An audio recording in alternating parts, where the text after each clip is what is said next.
عزوز سلامتنا تقبلوا فنونا مكتتال تركبوا كبرات سمعت دهاء إركرا أبزز اللغمو سلامتنا نتمننا نلومي استدالو زينا حزلكم قريب زلغو أمير يوهانسي نمكتتالكم بخبرنا عدمكو فلما أرست زينا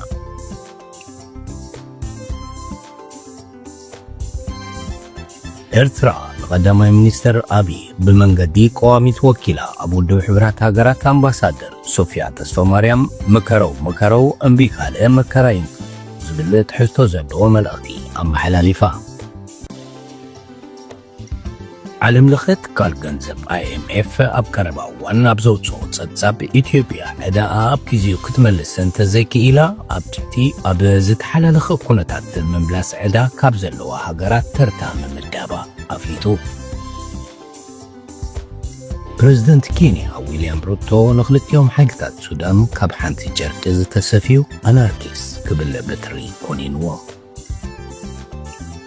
ود مراحل ليبيا نبر معمر كازافي كاب بيت مؤسرتي تفتحو بريزيدنت دونالد ترامب مسجزاوي بريزيدنت سوريا أحمد الشارع أو وايت هاوس أبستراخو الأوان أمريكا قبل سوريا زنبرة سفح مسأرة زلو قداب نتوساخي 180 محلتات كتناوح مخانات تمال سوري أفليتو أرستاتيوهم كسمت سنيهم زرزراتو يسعد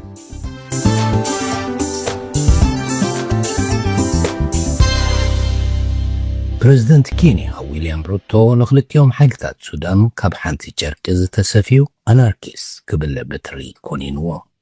روتو بستلفزيون الجزيرة بزغبرو على محتت كينيا أنا حقتات قلتو في دقف دعمل سريع أزوار تلبا لازم الكسي وطو حسد كلاتي جو بريزيدنت روتو نهلو كونتات سودان كقلت كلت يوم جنرالات وتيت ألوا منقستي مدحر مبال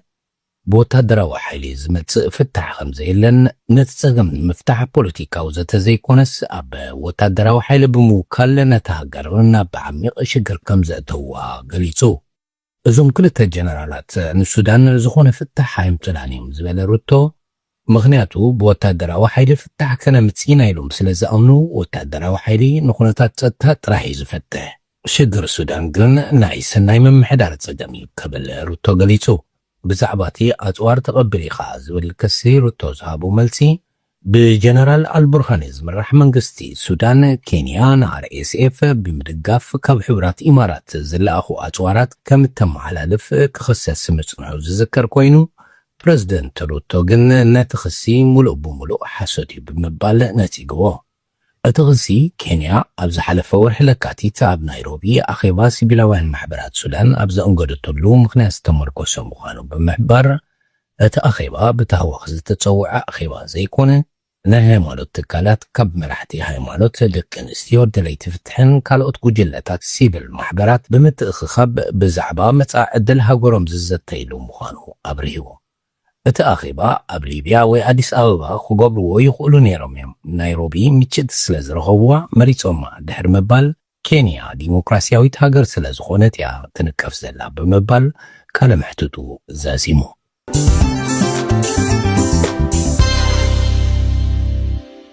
عالم لخت قال جنزب IMF أب كرباوان أبزوت صوت ستساب إثيوبيا عدا أب كيزيو كتملسن تزيكي إلا أب تحتي أب زد حلال خب كونتات من بلاس عدا كابزلوا هاقرات ترتا من الدابا أفليتو أتتقال هاقرات تحت سهرة قطباوي متعين أب حدق أخمزلو بمقلات توسخ عدا كاموساد قطبا أتنكيو بفلاي أب إثيوبيا إناو السخيز غير زبلو بوليتيكاو زي مرغلقا أن سقات ويناتنا نتاجر نبعم يقطباو من كل كأتوا خمس خير كإلاتات يحبروا له بمسارة صبصب IMF في إثيوبيا نتتكال كتكفلو زقبا حدنت بي حموشتة 9 بليون دولار أداء بزي مخفالة أب أفريكا عم ببل شابعي درجة حيزات ركب بمسارة تصبصب كاب إثيوبيا زلع على أداء IMF زلوان حموش هاجرات أفريكا قبسي شدشنت بي شمونت 9 بليون دولار كود ليفار سلستنت بشمونت بليون دولار كينيا سلستنت 0 بليون دولار أنغولا كلتنت بشدش بليون دولار غانا كلتنت بشدش بليون دولار ምዃኑ ይፍለጥ።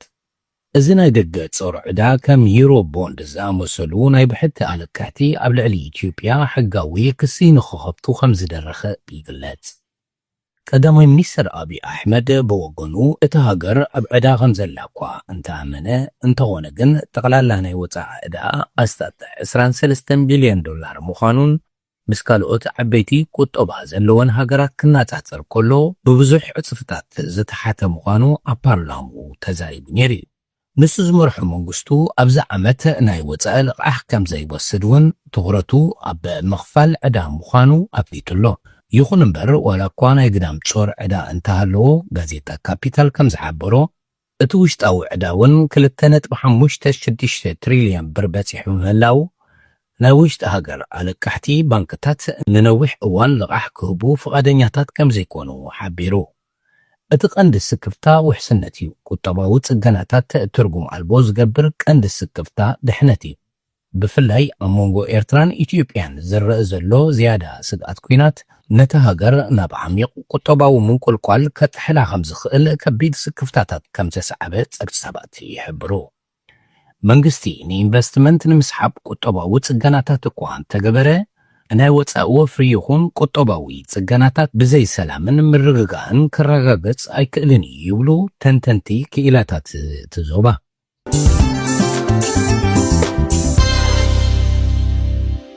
ወዲ መራሒ ሊብያ ነበር ማዕሙር ካዛፊ ካብ ቤት መዋስርቲ ተፈቲሑ። ሚኒስትሪ ጸጥታን ምክልኻልን ሊባኖስን ወዲ መራሒ ሊብያ ነበር ማዕሙር ጋዳፊ ብዋሕስ 900,000 ናቕፋ ክፍታሕ ወሲኑ።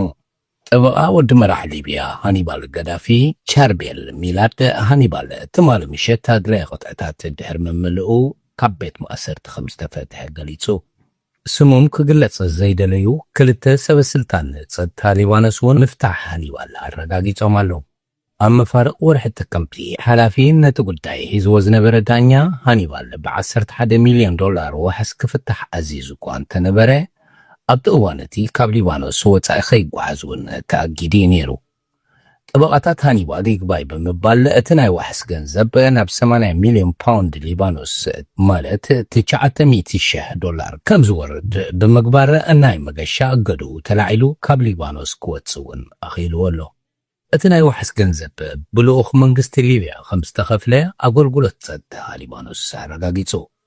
ሚኒስትሪ ፍትሒ ሊብያ እውን ልኡኻት ሊብያ ነቲ ናይ ዋሕስ ክፍሊት ከም ዝኸፈለ ኣብ ማሕበራዊ መራኸቢታቱ ጽሒፉ ኣሎ።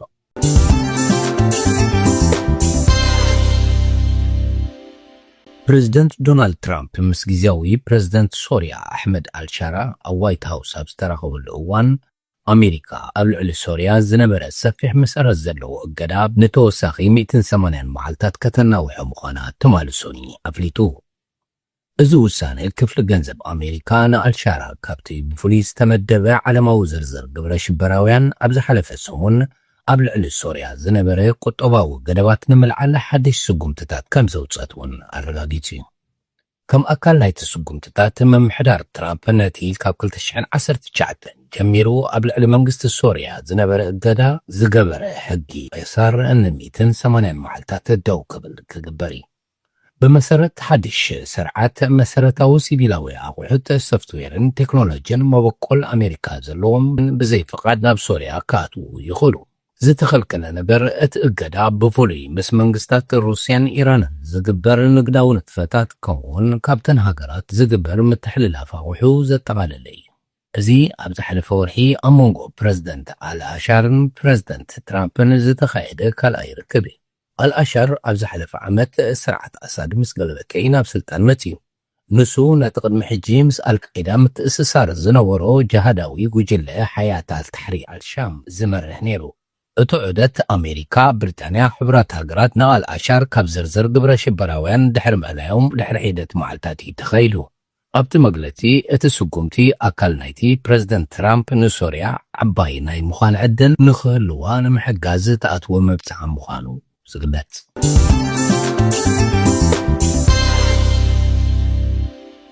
ኤርትራ ንቀዳማይ ሚኒስትር ኣብይ ብመንገዲ ቀዋሚት ወኪላ ኣብ ውድብ ሕብራት ሃገራት ኣምባሳደር ሶፊያ ተስፋማርያም መከረው እምቢ ካለ መከራ ይምከረው ዝብል ትሕዝቶ ዘለዎ መልእኽቲ ኣመሓላሊፋ።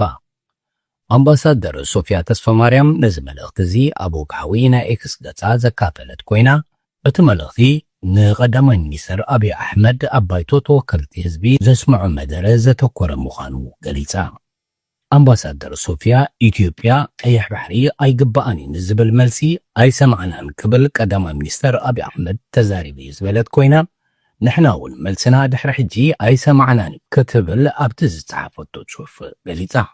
ቋሚት ወኪል ኤርትራ ኣብ ሕቡራት ሃገራት ኣምባሳደር ሶፊያ ተስፋ ማርያም ቀዳማይ ሚኒስትር ኣብይ ኣሕመድ ኣብ ባይቶ ሃገሩ ኣብ ዝሃቦ መግለጺ ብቐረባ ከም ዝተኻታተለቶም ከም ዝሰምዐቶም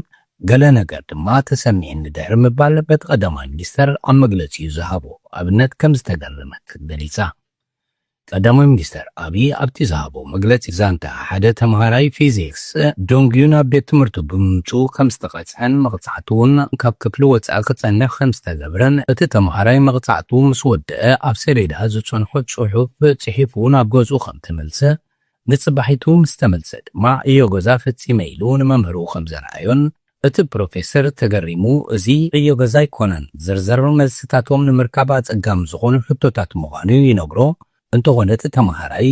ዘይፍትሑ ምዃኖም ዝተነግሮ ሕቶታት ከይሰምዐ ከም ዝፈትሖም ቀዳማይ ሚኒስትር ኣብይ ምግላጹ ብምዝካር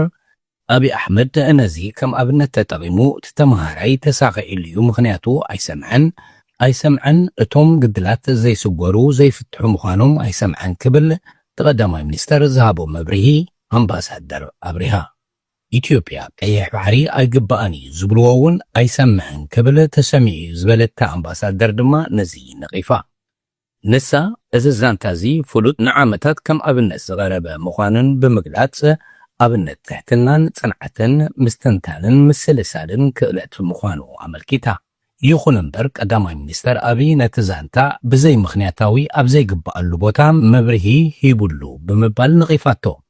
ካብ ሕጂ ንድሓር ኢትዮጵያ ኣብ ዘለዓለቶ ሕቶታት ቀይሕ ባሕሪ እንህቦ ምላሽ ተመሳሳሊ ክኸውን እዩ ኣይሰማዕናዮን ብምባል ቀዋሚት ወኪል ኤርትራ ኣብ ውድብ ሕቡራት ሃገራት ኣምባሳደር ሶፊያ ተስፋ ማርያም ኣስሚራትሉ ኮነኢልካ ዘይምስማዕን ዓብ ፍልልይ ከም ዘለዎ እቲ ኣምባሳደር ወሲኻ ሓቢራ። ኣብ መወዳእታ እቲ ኣምባሳደር ብናይ ቀደም ኣባህላ ምስላ መልእኽተይ ክዛዝም ብምባል ምከረው እምቢ አልሰማም ካለ መከራይ ምከረው ክትብል ጽሑፋ ዛዚማ።